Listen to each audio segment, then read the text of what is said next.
Ito na nga mga bro ang kinakatakutan ng Meralco Bolts ngayong Simis at Barangay Ginebra coach team hindi pa tapos. Yan mga bro, pagkatapos mong i-like ang ating video, mag-subscribe na rin kung bago ka pa lang sa ating channel at i-click ang notification bell para lagi kang updated sa ating mga sports balita.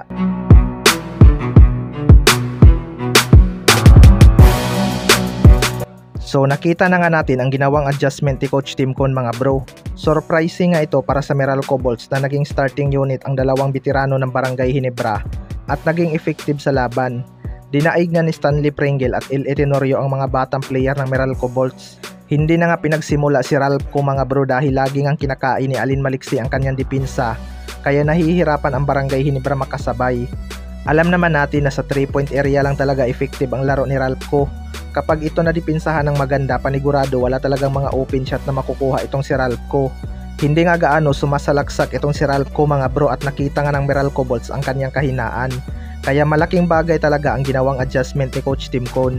Pero hindi pa nga tapos itong si Coach Tim Con mga bro dahil marami pa itong ilalabas na taktika laban sa Meralco Bolts. Panigurado yung kanilang dalawang talo ay pinag-aralan talaga ni Coach Tim Con kung saan sila nagkamali at ano ang kanilang dapat itama. Kaya abangan na lang natin ang kanilang gagawin. Sa kabilang banda naman mga bro, ito na nga ang kinakatakutan ng Meralco Bolts. Masyadong ang kumpiyansa ang Meralco Bolts mga bro matapos nilang tampakan ng dalawang magkasunod ang Barangay Ginebra. Hindi nga nila inaasahan na magkakaroon ng ganong adjustment si Coach Tim Con. Kaya simula pa lang wala na nga gaanong nagawa itong Meralco Bolts matapos bumulusok itong upinsa ng Barangay Ginebra. Ito na nga ang kinakatakutan ng Meralco Bolts mga bro kahit nakauna sila sa series. Kaya nga ng Barangay Ginebra baliktarin ang series kapag nakuha na nila ang kanilang momentum. Magiging malaking problema talaga sa Meralco Bolts itong dalawang guard ng Barangay Ginebra dahil napakamautak nga maglaro ng dalawang ito. Isa pa, pareho ngang may shooting sa labas ang dalawang ito at kaya ding sumalaksak kapag may mismatch.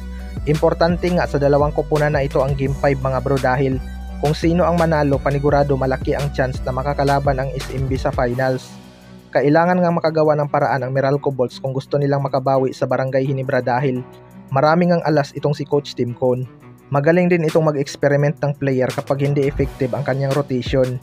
Napag-aralan na nga ni Coach Tim Con ang galaw nitong Meralco Bolts na mahina sa takbuhan kaya dinaan sa small ball ang kanilang starting.